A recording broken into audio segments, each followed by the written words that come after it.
Farage. Thank you, Donald, and good evening, everybody. Well, Boris Johnson, of course, has criticised Chequers repeatedly, resigned over it. David Davis, the Brexit secretary, resigned over Chequers.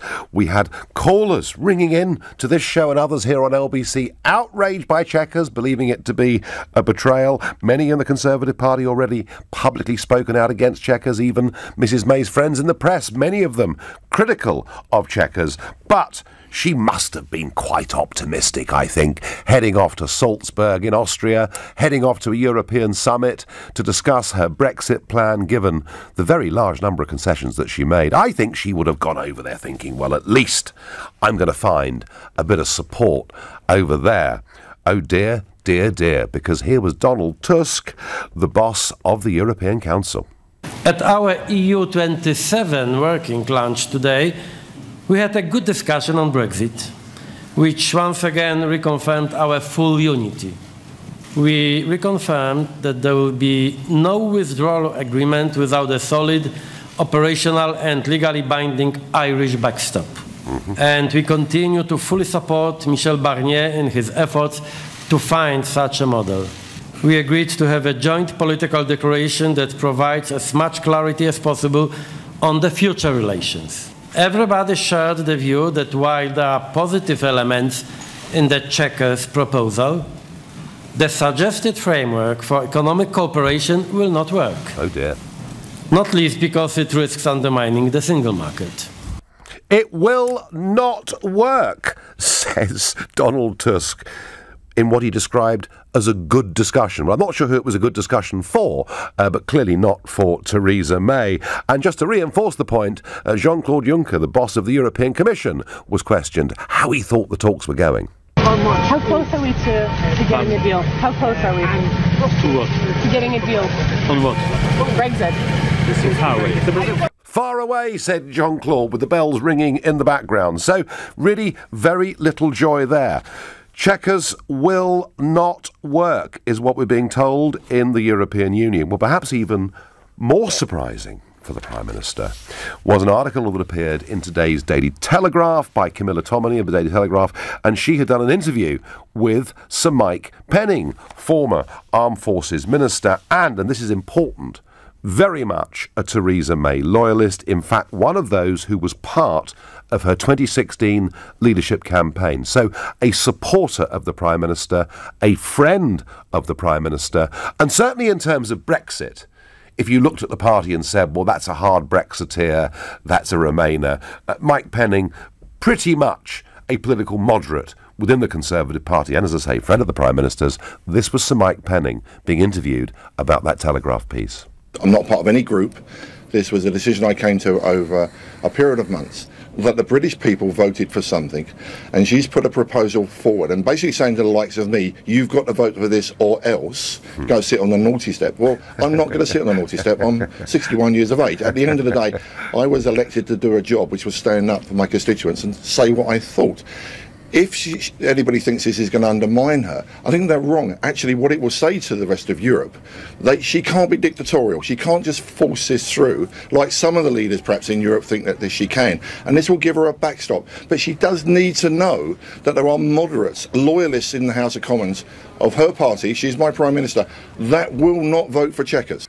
Well, in the interview, he actually went on to say that she was deluded if she thought she could persuade Tory Eurosceptics to vote in favour of it. And Sir Mike Penning there making the point. He's not a member of any group, not part of Jacob Rees-Mogg's 60-strong European research group or anything like that.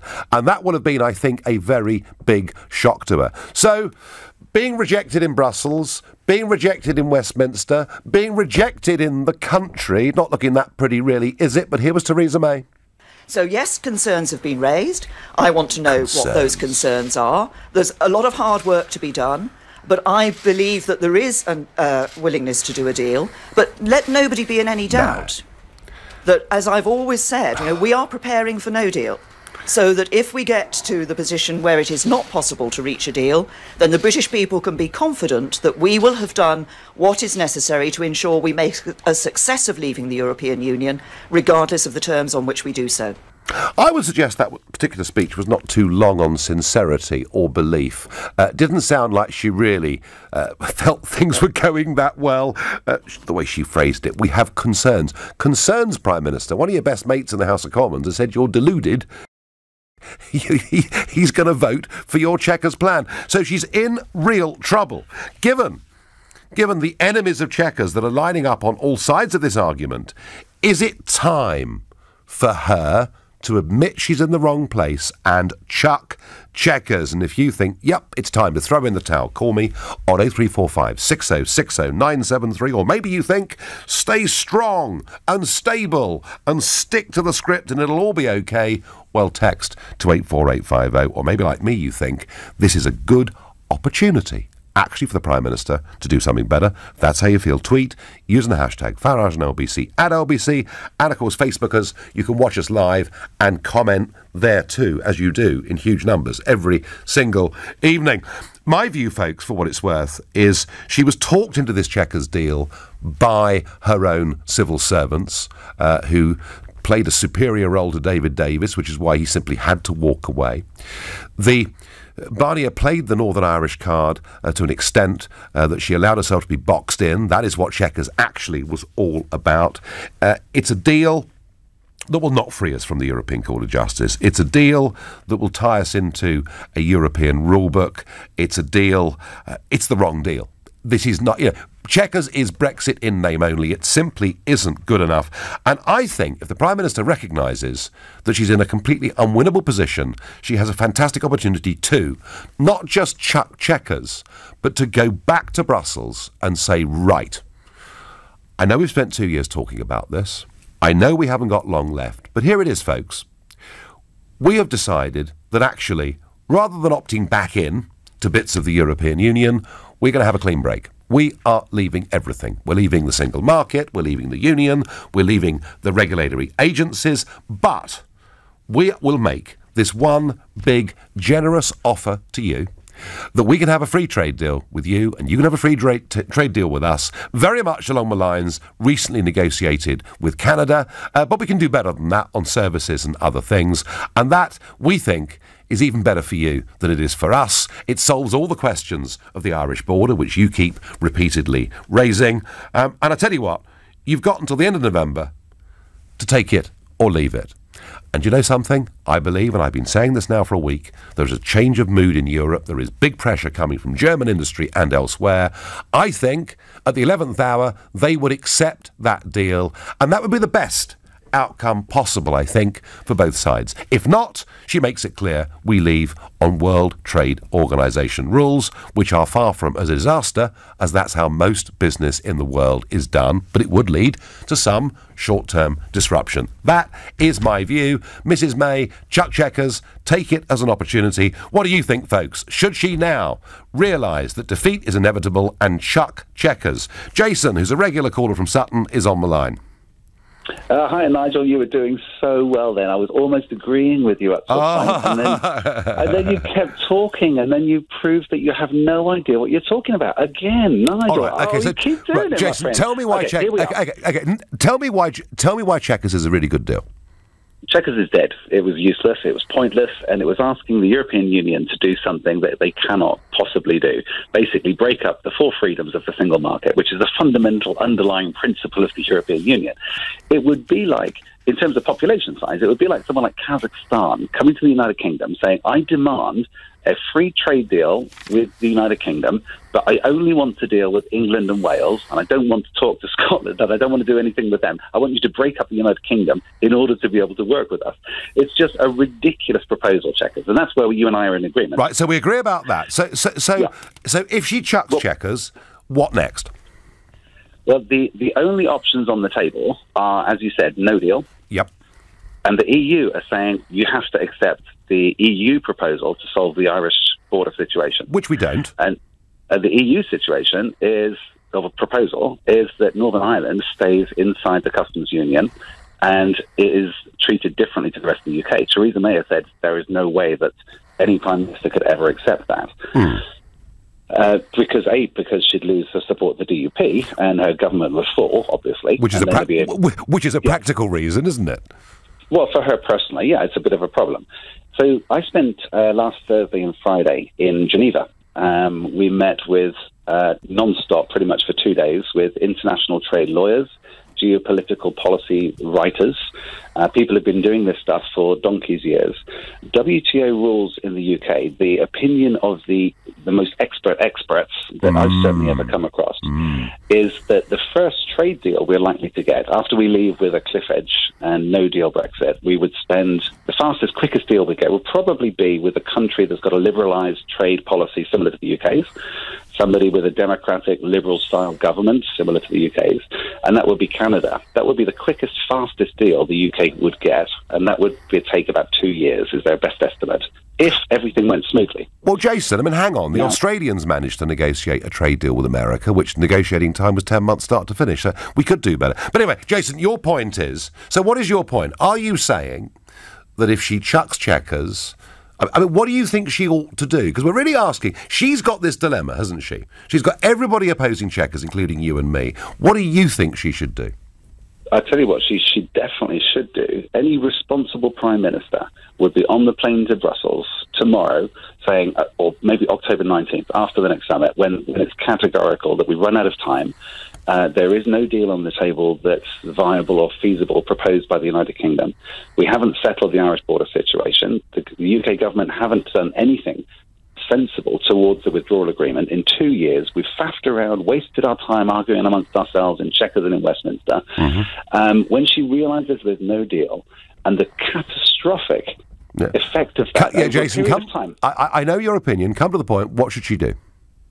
She should go and withdraw our intention to leave the European Union. Right, fair enough, Jason. No, that's your view. That's fine. Alan on Facebook agrees. It's not time to chuck Chequers. It's time to chuck Brexit. Well, that's the view of some so far. It's not my view. I think she will be forced to chuck Chequers, and I see it as an opportunity to go back to the European Union and to push them for once, rather than them pushing us around. You're listening to the Nigel Farage Show, exclusively on LBC. It is now 6:15 and time for the news headlines with Lisa Aziz. Theresa May's given her EU counterparts a defiant message this afternoon, telling them her plan for Brexit is the only credible and serious proposal on the table. The widow of the man behind the Westminster terror attack has told the Old Bailey inquest into his victims' deaths she can't believe she was married to someone that evil. A 3-year investigation by Scotland Yard's concluded the so-called Croydon cat killer was probably other animals, like foxes. LBC weather, wet and very windy for many areas of the UK overnight, a low of 7 degrees. LBC Travel, I'm Dave Goff. It's very slow on the M23 northbound after an accident earlier on in the roadworks before the M25 at Junction 7. There are queues on Kensington High Street in both directions after an investigation earlier on. All the lanes are back open again. In Westminster, Whitehall is closed in both directions because of a procession between Trafalgar Square and Parliament Square. In Hackney, on the A12 northbound, there are queues. It's partially blocked between the Lee interchange and the Green Man roundabout because of an accident.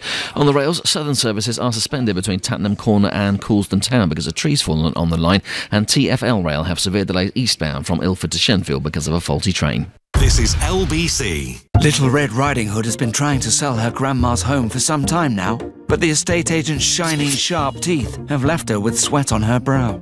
Trust me, darling, I just want what's best for you, hence the added fees. However, she spoke to the friendly team at Property Rescue, who cut out the middleman and guaranteed a sale in as little as 48 hours with no fees whatsoever. Fast forward to living happily ever after. Visit propertyrescue.co.uk. Property Rescue. Fast forward to sold. Ellie, your turn. What do you want to be when you grow up? A unicorn. With a pretty rainbow horn? Not that kind of unicorn. Ugh, a unicorn is a privately held business valued at over $1 billion. I'm going to start my own tech company and give the whole world clean energy. That's... wow. Good for you, Ellie. Who's next? At Virgin Money, we want to help businesses with big ideas and even bigger ambitions. Our business savings accounts all have competitive interest rates, so we'll look after your money while you focus on greatness. Find out more at virginmoney.com or visit your local Virgin Money lounge. It's Beer Festival at Lidl. There's a huge range of beers, including Beardo IPA, Hazy Days and Black Sheep Pale Ale from just $1.19. So if you're into beer, hop into Lidl. From Thursday the 20th of September. Subject to availability, selected stores, excludes NI and Scotland. The Jaguar XE. The most advanced, efficient, and refined sports saloon Jaguar has ever produced. And there's 0% interest. We find that very hard to believe. The stunning Jaguar XE Sport now available with low monthly payments and 0% APR over 36 months. So why have an ordinary car when you can have a Jaguar? Search XE offers for more information. Available on selected models until 30th September 2018. PCP Finance. Credit subject status. UK residents over 18. Terms and conditions apply. At participating retailers only. Black Horse Limited Trading as Jaguar Financial Services. 10. The countdown has begun. This Friday it's a EuroMillions super jackpot. And there's a stratospheric £110 million up for grabs. Get your ticket. Winning this Friday will be out of this world. EuroMillions from the National Lottery. Estimated jackpot rules and procedures apply. Players must be 16 or over. Does saving over £210 on broadband and sports sound good to you? Then now's the perfect time to switch to BT Superfast Fibre Unlimited. It's $29.99 a month on an 18-month contract with $9.99 delivery. Plus, you can get BT Sports half price for 18 months. But you've got to be quick. This offer ends 24th of September. Search BT Broadband today. BT. Be there. Prices may change. Save £210 with BT Sport on Sky. Price from month 19, £71.24. Terms apply. Leading Britain's conversation. LBC, The Nigel Farage Show. Given that no one likes checkers, Chris says to us by text, when your friends and enemies tell you no, you've got to work out something is actually wrong. Checkers is an exercise in insanity. Mrs May just hasn't got it in her to stand up to the EU. She should have been tougher with them from day one, because right now the EU are laughing at her and at all of us who voted for Brexit. She needs to up her game, says Vince in Exeter. Well, there's lots of advice coming in. Tina says May will never chuck checkers. She wants to keep us close to the EU. Well, maybe, Tina, one of the reasons the EU want to chuck checkers is they want her to concede even more. Quite possible. Let's go to Bristol, speak to Ben. Ben, good evening to you. How are you? Nigel, we're together again. It seems like a while, doesn't it? It does. So tell me, should she chuck checkers or stick with the plan?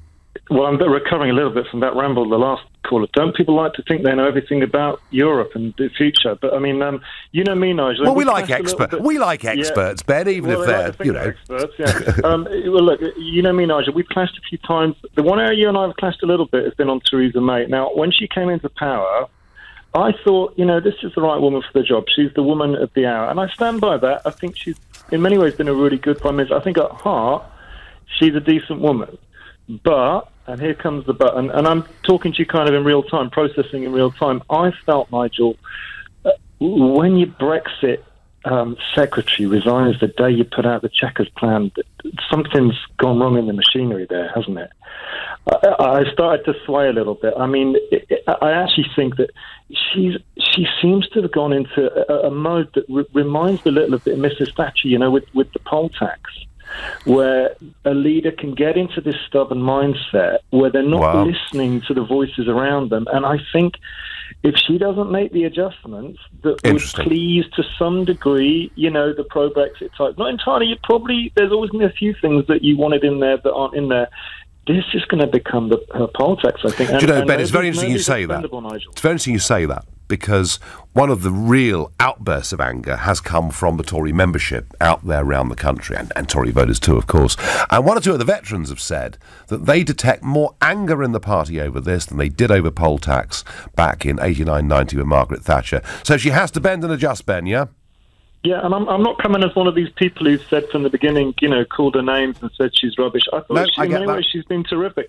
But this recent, I watched that Panorama show, and it's the first time since she's been in government I thought, I don't like the look of this. I don't like that look in her eye. I don't know where she's... I felt her leadership has become increasingly compromised over the last time. A leader can go... if you try and please everybody on something like Brexit, it's not going to work, is it? You're going to compromise your authority. Yeah, no, I agree. Ben, thank you. Interesting perspective there. Ben, who's been a consistent supporter of the Prime Minister, come on over the last couple of years, and we've disagreed on it, but even he thinks something needs to give. Helen is a brand new caller from Banbury. Good evening, Helen. Good evening, Nigel. How are you? I am well. Now, Theresa May, she's in a hell of a pickle on this, isn't she? Yes, she is indeed. Your answer as to what should we do about the Chequers plan, bin it. It should never have happened, in my opinion. Right. I don't believe that Mrs May or the government are listening to anyone. I actually delivered a petition to Downing Street with my group members. We're of a group called thelistbrexit.com. Right. With over 1,200,000 signatures, including, I'm pleased to say, Dame Joan Collins, if I can say that. You can. Mind, to say that leave means leave. You gave the decision to the people. Yep. The people, I mean, if we are still living in a democracy, I think we are, gave your answer. The Chequers deal is not leave. It's leave in name only, isn't it? Exactly. I mean, that's Helen. Well, Helen, no, absolutely, you're perfectly clear. She must chuck Chequers, and the pressure is, well, even Sir Mike Penning is saying it, the pressure is becoming enormous. What would you like, just briefly, to see her do instead? Yeah, I mean, but what does the EU come up? Her obligation is to us, to the majority of the people of this country, to this country. And like the chap said earlier, I mean, he was speaking very nicely, but I don't really care. Well, I don't care whether I like or not. You're not there to be liked. No. You're there to do a job. So what should she do, Helen? What is the next tack? Get a backbone. Get a backbone. All right, there we are. There's advice from Banbury. Get a backbone. Stand up to these bullies in Brussels. Ian is a new caller from Newport in South Wales. Ian, hello. Hello, Nigel. Nice to speak to you. Welcome. So, Ian, is Chequers, should she chuck it? Is it dead? I think it could be the biggest rabbit out of the hat she will pull. She's an intelligent lady. She is. To get Prime Minister, she's intelligent. Everybody's telling her to chuck Chequers. I think she'll come right to the end in October and say, right, Chequers is gone. We're going to go Canada plus and pull the rabbit out of the hat. So, Ian, all right, I'm listening to you very carefully. Why not do that right now? I think she's a bit of an ego, and she's going to get all the plaudits when she does it.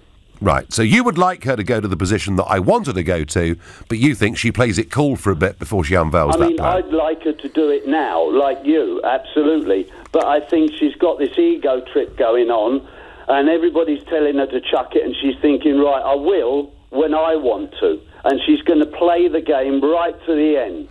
OK, Ian, I understand that, but when you're leading a party and there is growing discontent within that party, and when you have, within a fortnight, your party conference coming up, you've got to do something to sort of quell the restlessness, haven't you?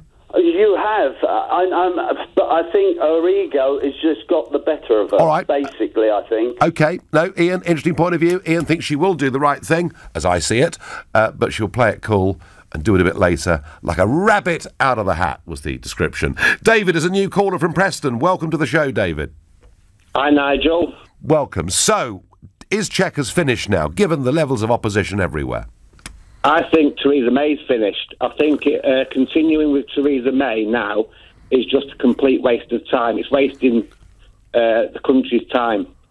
Well, David, she's not going to check. I don't agree with the last caller. She's not going to pull anything out of the hat. She's trying to please everybody, and she's pleasing nobody. Yes, I agree with that. The EU don't want Chequers.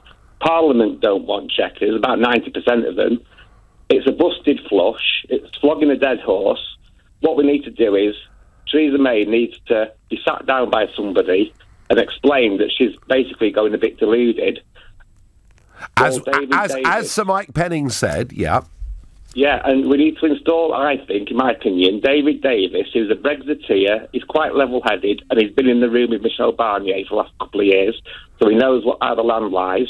Install David Davis as a temporary emergency Prime Minister to get Brexit through, and then we'll take it from there. David, you would trust David Davis in this situation more than you trust Boris, would you? Absolutely right, yes. Yeah. OK. No, that's a very interesting point of view. David, thank you very much indeed for your call. And David says she's a disaster. Trouble is, folks, I've been arguing that, as you know, consistently here for a very long time. And a lot of you contact me and say, oh, you're being so unfair. But I've never thought she was right to be Prime Minister. Certainly not at this stage of our history. But they should have gone for it back in July. That is the moment she should have gone. They could have sorted out the leadership election contest during the month of August. It's very difficult to get rid of her now, given time is running out. Nothing's impossible, but it's not easy. Neil is calling from Stanmore. Hi, Neil. Hello, Nigel. I think it's quite interesting. I think there's a point within every negotiation where you put your pen on the table and you say, we've had enough, we're not doing any more. And she's actually got a pretty strong position because the party's against her, Parliament's going to be against her. Yeah. To go back to Brussels and say, sorry, guys, tough luck, we're not going to do this, we're out of here. But I've got a very interesting question on Ireland. Where do the ferries go from that take all the goods from Europe to Ireland? Well, that depends, doesn't it? I mean, Rotterdam probably mostly. Is there anything that actually goes to Ireland from there? Because I think most of the freight actually comes through the UK. But much of it comes through the United Kingdom, which is... I think the vast majority of it does. Yeah. So I don't see where this issue is with this hard border, or soft border, or freight border. It's all coming through the UK anyway. Well, not all of it, most of it probably, yes. Most of it is. So it's a complete red herring. The objections that Brussels are throwing up. I just don't get it. Well, yeah, I mean, it's constantly being raised, Neil. I've got a text here. The problem is Canada doesn't have a physical border. You can't compare the two when I talked about a Canada-style deal. Neil, you know, if you look at this Irish border situation, right now today, there's a different currency, different income tax rates, different excise rates, different corporation tax rates. There are massive differences between the north and the south of Ireland, and tariff, if that's what we get to, would be one more factor. I frankly, Neil, cannot see what the problem is. I would have thought Ireland should be screaming for a free trade deal more than anybody. Not, as you say, just because of the goods that go back and forth between the UK and the Republic, but because of the stuff that is transhipped to and from Europe through the United Kingdom. Would make sense for everybody there to have a tariff-free deal, wouldn't it? I think so. So I think we should just be turning around saying, thank you very much, guys. We're off. Yeah. And you know what, Neil? They'd come running after us because they'd have their big car industries and wine producers saying to them, for goodness sake, don't let these people run away. They're such an important market. We call them Treasure Island. Thank you, Neil, for your call. You're listening to The Nigel Farage Show here on LBC. It's now 6:30 and time for the news with Lisa Aziz. Theresa May's told the Salzburg summit her Brexit proposals, which aim to keep frictionless trade, are the only serious and credible ones, and time's running short. But European Council President Donald Tusk says EU leaders are agreed the Chequers plan needs to be reworked. The Ministry of Defence has confirmed RAF Typhoon fighter jets were scrambled from the Lossiemouth base today to monitor 2 Russian planes approaching UK airspace. Officials say the long-range bombers weren't talking to air traffic control, making them a hazard to all other aircraft. The mother of the man behind the Westminster terror attack says he was an angry person who once exploded like the Incredible Hulk. She's been giving evidence at the inquest into the deaths of the 5 people Khalid Massoud killed last March. LBC weather, wet and very windy for many areas of the UK overnight, turning dry though from the southwest, a low of 7 degrees. Nick Ferrari at breakfast, weekday mornings from 7. Chris Grayling also signed off a key change to services, which was one of the principal factors behind the ultimate failure of the timetables. And let's put that point to Secretary of State for Transport and Conservative MP for Epsom and York, Chris Grayling. So we stepped in to make sure that the train companies affected put in place. After it became clear what the problems were, we stepped in quickly to make sure passengers were compensated, to make sure there were temporary timetables that worked, to make sure we had a proper independent review of what had happened. Nick Ferrari at breakfast, weekday mornings from 7. LBC. Ever noticed how lots of adverts urge you to act now, don't delay, or be quick? Well, this is for the new Audi A6. It has touchscreen operation, voice control that understands everyday language, an optional intelligent sat-nav that knows how to avoid traffic. So, far from rushing, it'll give you plenty of time. The new Audi A6. Come and test drive one at an Audi centre. In your own time, of course. Audi. Vorsprung durch Technik. It's time. Time to join the millions of people that meet happy with Zoom video conferencing. With stunning HD video, crisp audio, and instant wireless sharing across any mobile, tablet, or desktop device. But the best thing about Zoom? It just works. So ditch the distractions, join the movement, and meet happy with Zoom video conferencing. Visit zoom.us to set up your free account today. That's zoom.us. Zoom video conferencing. The PTA Car Booters. Volunteers teaching Gran about computers. Local heroes coaching kids in sport. Charity champions collecting for causes they support. PayPal lets charities and not-for-profit groups raise funds online and in person. Adding a donate button to your website is easy. And our contactless card reader lets you collect more than coins, with no recurring monthly fees, just a fee per transaction. Search PayPal for charities and fundraise in more ways. Terms and cost of card reader apply. It's the Autumn Specials event at Oak Furnitureland. So choose your new look, get it all in solid hardwood, and get a big saving too. Because whatever look you want, modern, natural oak or painted, you can get it at an autumn special price at Oak Furnitureland. There's a store near you. End Sunday. Allow me to present our multi-colour fancy dress costume. Our costume? Yeah, you're the home. I'll be the car. In one costume? Well, it wouldn't be an Admiral multi-cover costume otherwise. Of course. Home and car insurance on one policy. With Admiral Multicover, you can bundle your home and car insurance on one simple policy, even if each has a different renewal date. Perhaps it's time to get your multi-cover deal at admiral.com. And finally, an epidemic continues to sweep the nation. Thousands of people have been struck by FOMOB, the fear of missing out on business. We go live now to a badly affected area. It started with a feeling of butterflies every time I thought about missing a client's call. Now I've got 4 phones taped to my face. If you're afraid of missing an important call from a client, you could be at risk of FOMOB. But never fear, eReceptionist answers and diverts your calls, so you never miss an important opportunity. Go to eReceptionist.co.uk and fight the FOMOB with eReceptionist. The Nigel Farage Show on LBC.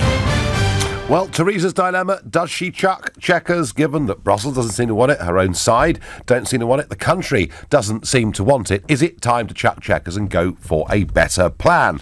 Before I get back to that, if you watch live sport in this country, in whether you like soccer or whether you like rugby or you like cricket or whatever it may be, you'd have noticed that nearly all of it now is on commercial television, and every single ad break you are bombarded by the bookmakers, bombarded with bet now, England to score next 2-1, who's going to get the next 50, who's going to score the next goal, whatever it may be.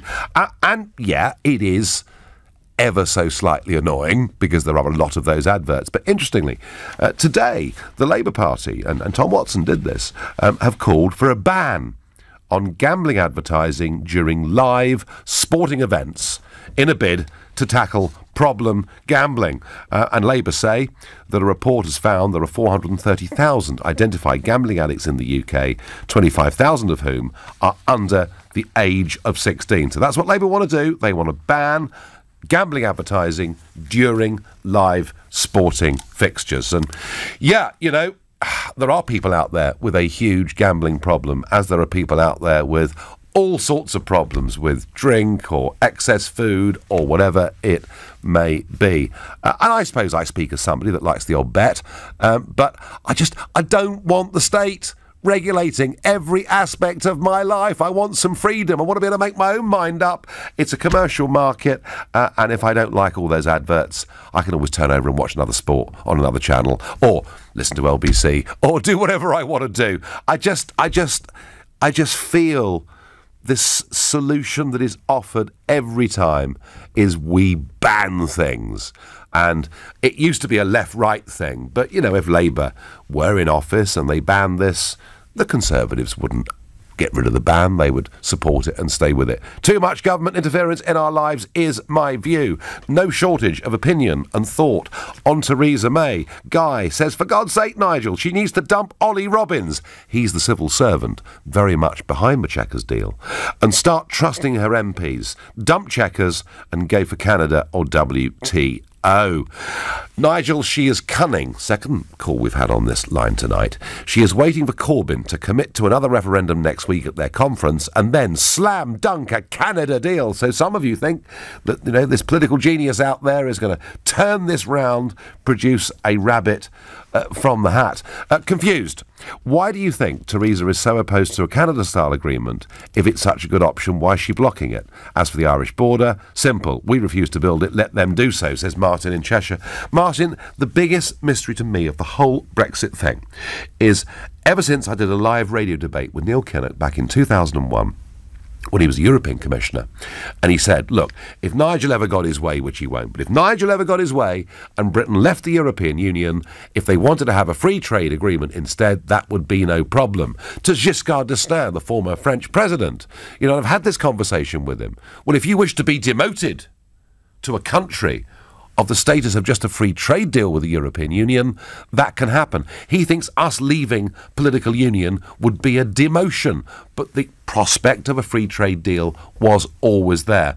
So for nearly 20 years, I've met people in Brussels who've said, look, if you want to leave all of our structures and just have free trade, you can do that. Why is it that this Prime Minister, in her negotiations, has never actually gone for a simple free trade deal? Why is it we're going for this bedeviling complexity where we effectively want to stay part of little pieces of the single market? Has Tusk got a point in a way? Do they think effectively that we are trying to cherry pick bits of membership of the European Union? Might it be better to be more open, to be more honest and saying, we're leaving everything, we'd like free trade, and we know your exporting companies would like it too. Let's go to Karen, who's calling from Bracknell. Karen, good evening. Oh, good evening, lovely Nigel. The woman needs to grow a backbone. She needs to start supporting our country, and she needs to give them an ultimatum, a deadline, and walk away. And would they come after her, Karen, in your view? I don't care if they do. You don't care? No. Because if they don't give us what we want, we won the vote. She's to get what we want, and if she doesn't, I will be marching on the streets at your side. Right. Yeah. I mean, you really feel that angry, Karen, about all of this? Very. And if I cannot vote UKIP, I will not vote ever again. If she goes back on what we were promised, and I heard her Mansion House speech, and if she goes back on it, then that's it. I will march on the street. And Karen, it's not just you. There are people, you know, and it's not just Conservatives. I think the same could happen with Labour. If Labour continue down their current route, you know, of heading towards whether, and we'll see what happens at their conference, they may well try and avoid it at their conference, but if, as Labour gradually heads towards this position of endorsing the single market, the customs union, of perhaps going for an extension of Article 50 or even a second referendum, you know, my biggest worry about this is what it actually does, Karen, to people's trust, faith and belief in the entire democratic system in this country. Absolutely. People they're shot to pieces with this. They really are. These politicians have got to start giving us what we want. They're just procrastinating, and it just is not good enough. No, Karen, I get it. Imploding. I get it, Karen. We voted for it in a referendum. We voted for it again in a general election. And if there's any marching to be done, it'll be done peacefully, and that I think is the really important thing. Karen, I thank you for your call and for your passion. Sam says, why oh why are we even negotiating with these numpties? We owe them absolutely nothing. Irina, no deal is the best deal. Let's be independent and be ruled by our own elected representatives. Catty says she should be stressed. She should do what we want. We pay her wages. Well, that's an interesting concept, isn't it? It's as if, we are the masters. Cassie, you're right. It doesn't often feel like that. Let's go to Bury and speak to Peter. Good evening, Peter. Good evening, Nigel. I will put this as best as I can. Yep. Now, I'm losing my faith in religion at the moment because that's the way the world's going. But I have faith in the people, which is democracy. We voted for a Brexit. Now, the situation that I have is the best way I can put it to you. It's a disaster today. It just shows you that she's gone away with her tail between her legs.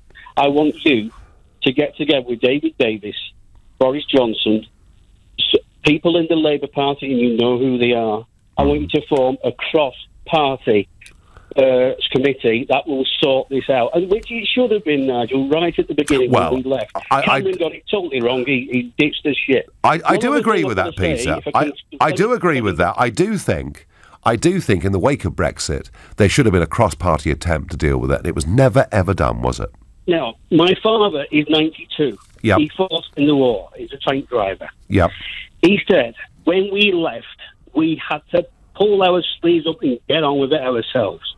We gave the money we had, we gave it to Germany to rebuild. We've done it then, and we can do it now. And that's what he says. Well, we do not need an unelected commission run by conspiracy, whatever you want to call it, the Kabbalists.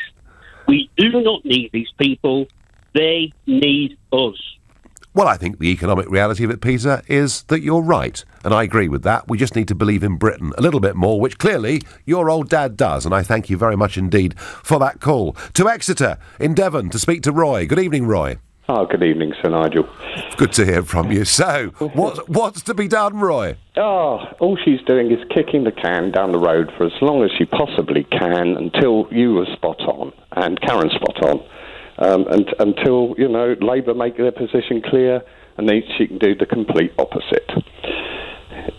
For party advantage? For party advantage. She's not really looking at this from the country's perspective. This is all about the party and the party machine. And where do you think, Roy, in your assessment, where do you think Labour are going with this?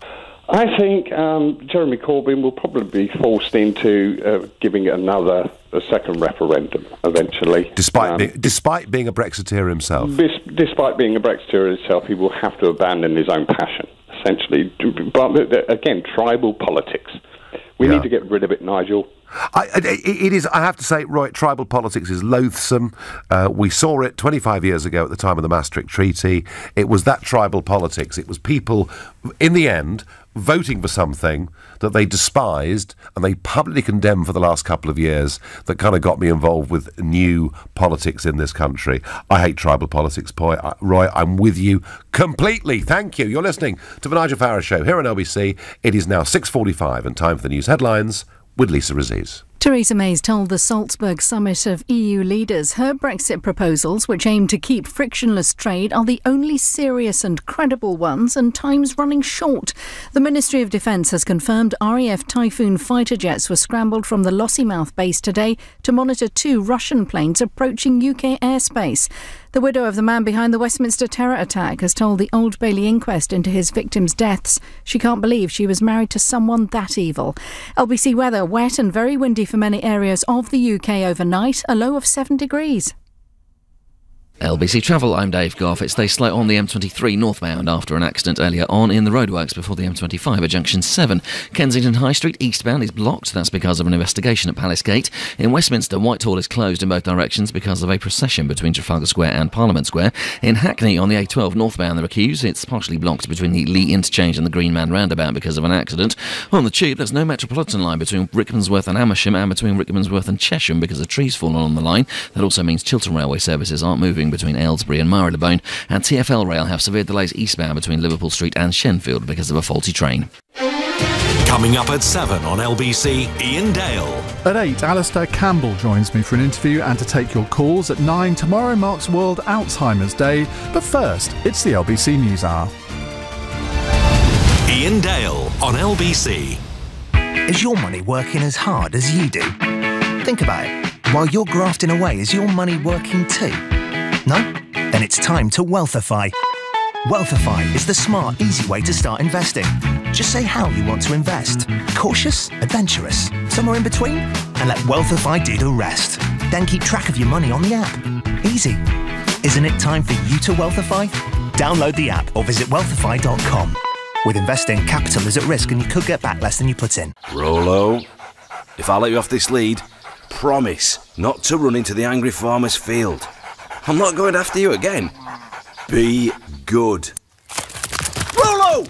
Nobody likes chasing things. Xero online accounting software works for you and automatically sends invoice reminders, so you'll have less chasing to do and more free time. Rollo! Come back! Try the award-winning Xero, free for 30 days. Ask your accountant or visit xero.com.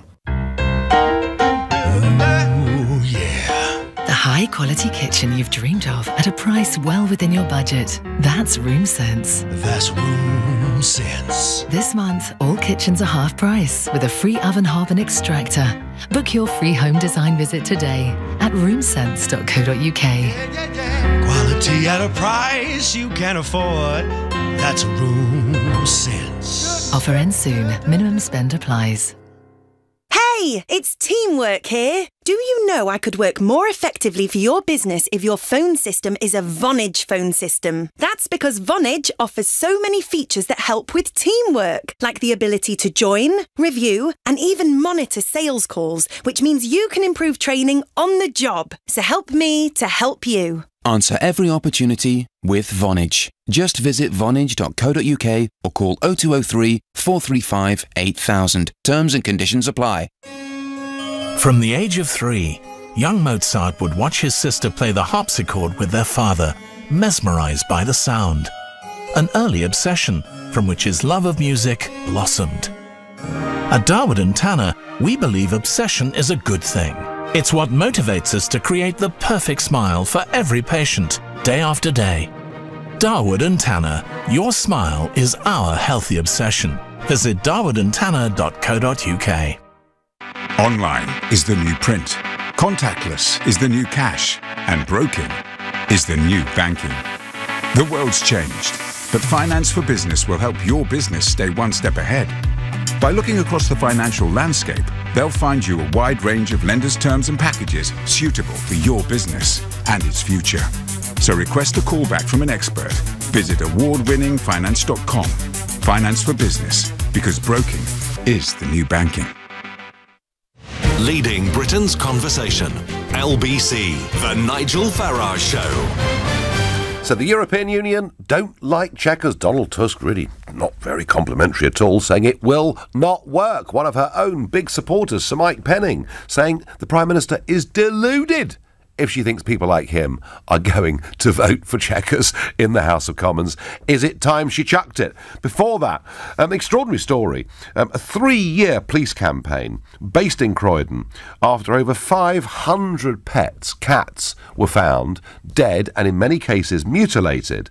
And I don't know how much money's been spent by the Metropolitan Police over the course of the last 3 years, but it would be difficult to think it wasn't perhaps approaching 7 figures or something of that order. I know that LBC have a request in to find out this information. We don't know the answer yet, but whatever, a lot of police time and money spent investigating, hunting down the Croydon cat killer.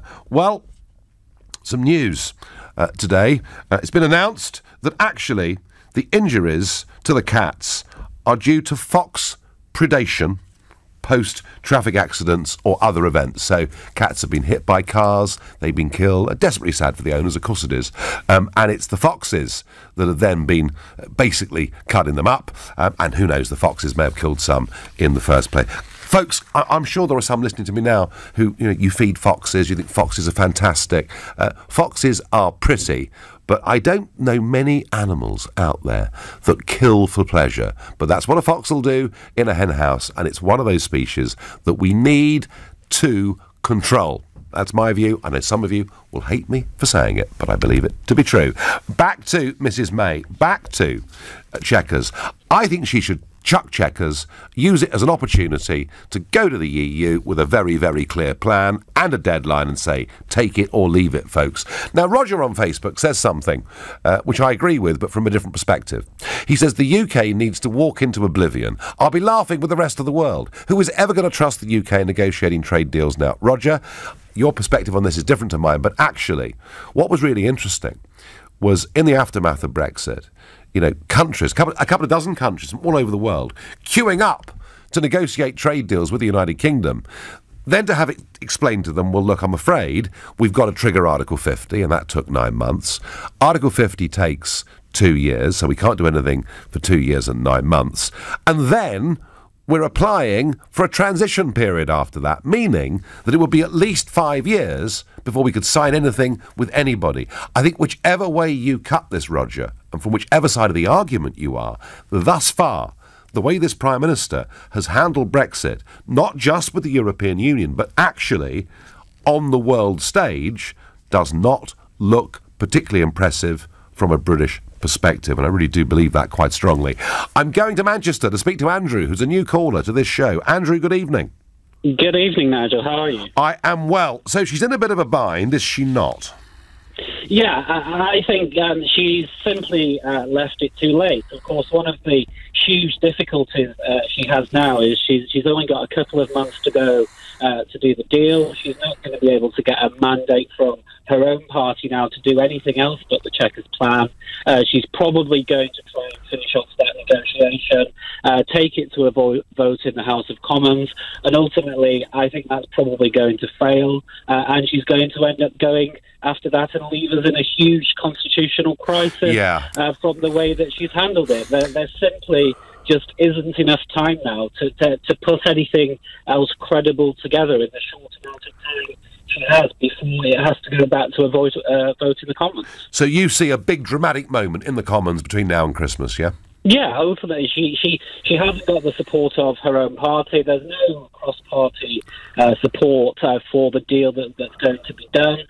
She got rid of her best negotiator in David Davis. She's a weak negotiator herself, and I heard Dominic Raab, the current Brexit secretary, on LBC yesterday evening, and I frankly don't think he has the skills or experience that David Davis has to put these deals through or get it now on reasonable terms from the EU, and it's all a bit too little too late. So Andrew, if you're, and you may well be right, I must admit I've been thinking this in my own head, that she does a deal of some kind in the end with the European Union. She comes back to the House of Commons. The Eurosceptics say, we hate this. She says, vote for this, because if you don't, you'll bring down the government, there'll be a general election, and Corbyn may well win. What would the Eurosceptics do then, in your opinion, Andrew? I think they will say, let's leave and let's go out with no deal, because that is going to be better than the proposal that's been hashed together at Chequers, which really, in the eyes of the majority of the electorate, has really no credibility to it. And I think most people would rather leave on those terms than having some kind of deal pushed together with scaremongering and the kind of matters that George Osborne was putting together before Brexit ever happened. And if a rejection, Andrew, meant leaving on no deal, I wouldn't be as worried as I am. My fear is that Parliament will do everything it can, literally everything it can, to stop us leaving on a no-deal basis. But let's see. Andrew, you're right, though, to point out there really could be, a major constitutional crisis at some point between now and Christmas. I agree absolutely with that. Let's go to Ireland and speak to David, who lives in Cork. David, good evening. How are you?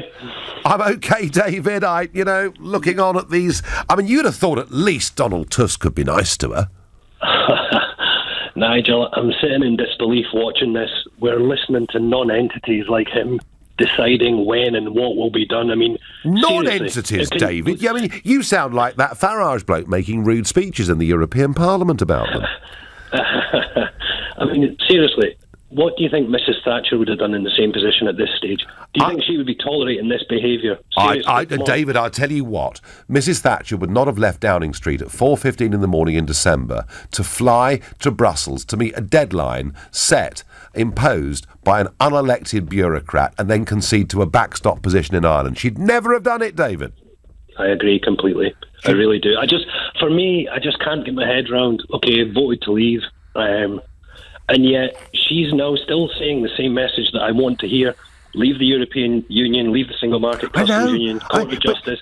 But then let's read anything you've written or any of the other Brexiteers, everyone's saying that isn't what's happening. She keeps saying it, doesn't she? She keeps saying we're taking back control of our money, our laws, our borders, we're leaving the common fishermen. It all sounds wonderful. What she says sounds great. She does the opposite, David, time and time again. It's driving us mad. Thank you. I've got time for one last caller on this subject tonight. He's a new caller to the show. We're back to Exeter again to speak to Paul. Paul, hi. Hello, Nigel. How are you? I am all right. I'm just curious as to what this Prime Minister is going to do. Okay. I sent the following email to you, John Redwood, Jacob Rees-Mogg, Boris Johnson and Andrew Bridgen. Right. I've come to the conclusion the only way for Brexit to be a success is to force Prime Minister Theresa May to resign. She should be made to see that if she continues as PM, Brexit will be at best be a shambles and at worst, Article 50 will be extended indefinitely. She should also be made aware that if she continues as Prime Minister until March 2019, then she will stop the Tory party being in power for at least 10 years, as well as not winning back the country's independence. If she is forced to resign, she can do so with honour, stating on TV that as a Remainette PM, I have taken Brexit as far as I can go. It is now only fair, with 6 months to go, that I hand over my premiership as PM to only a Leaver who is fully behind the decision to leave. Well, Paul, she leaves Paul, with honour Paul, and saves a leadership election. Paul, I'd have had. Listen, I would have had no problem with this had it happened back in July. Had she gone as leader back in July, had Boris had the courage in his resignation speech, there'd have been time to have a leadership contest to sort it out before these negotiations are concluded. Paul, and we're running out of time, but hasn't she also? Haven't the party now run out of time to get rid of her? Pardon? Is there enough time left to go through a leadership contest and do these negotiations? And made to see sense on TV instead of in front of the nation, then you don't need a leadership contest because you're switching it straight to the leader. All right, okay, Paul. I've got the passion. I've got the view. Thank you, everybody. I'll be back here on Sunday morning at 10 o'clock, at 10 to 9.